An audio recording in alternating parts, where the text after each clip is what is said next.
Aktibo sa pakikibahagi sa mga programang nagsusulong ng kapakanan ng mga mamamayan ang 44 na taong gulang na si Divina Quinto ng Caranglan, Nueva Ecija. Simula nang mapabilang daw siya sa mga benepisyaryo ng Pantawid Pamilyang Pilipino Program o 4Ps ng pamahalaan, palagian na siyang naghahanap ng pagkakataon para lalo pang makatulong sa pangkabuhayan ng mga kapwa benepisyaryo. Kaya naman ang mabalitaan ng programang Grassroots Participatory Budgeting o GPB, agad niyang ibinigay ang kanyang buong pagsuporta. Ang GPB ay isang programang mamamayan mismo ang sama-samang tumutukoy at bumabalangkas ng mga proyektong pangkomunidad.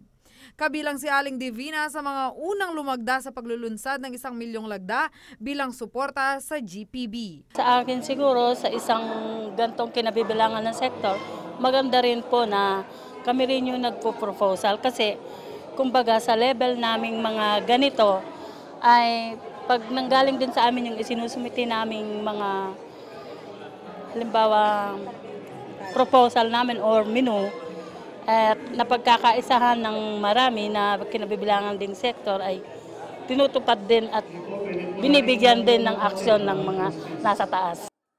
Sa kabila ng edad, hindi rin nagpahuli si Mang Santiago Tavita para suportahan ng GPB. Naniniwala si Mang Santiago sa programa dahil ito raw ang kanilang pag-asa para matugunan ang mga pangangailangan ng tulad niyang magsasaka. Marami pong talagang yung na-approval project namin doon. Gumanda naman ang ani namin dahil yung mga pinagawa namin na talagang wapa. Okay. At saka yung pinigay na shallow wells, natulungan yung mga nasa upland. Nitong Biyernes, 150 lider at kinatawan ng civil society groups at iba't ibang sektor sa Central Luzon ang tumugon sa paglulunsad ng 1 million signature campaign bilang pagsuporta sa grassroots participatory budgeting process.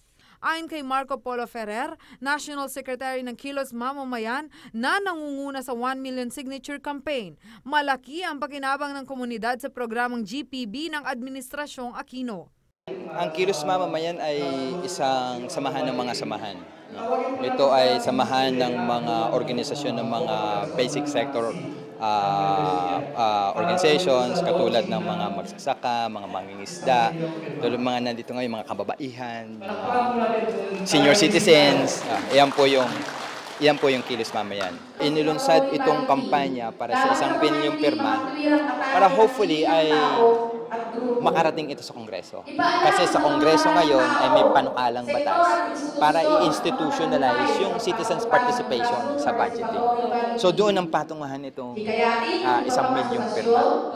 Ayon kay Rafi Hipolito, community organizer ng DILG, isang malaking oportunidad ang GPB para makabahagi ang mga ordinaryong mamamayan sa proseso ng paglalaan ng pondo ng gobyerno.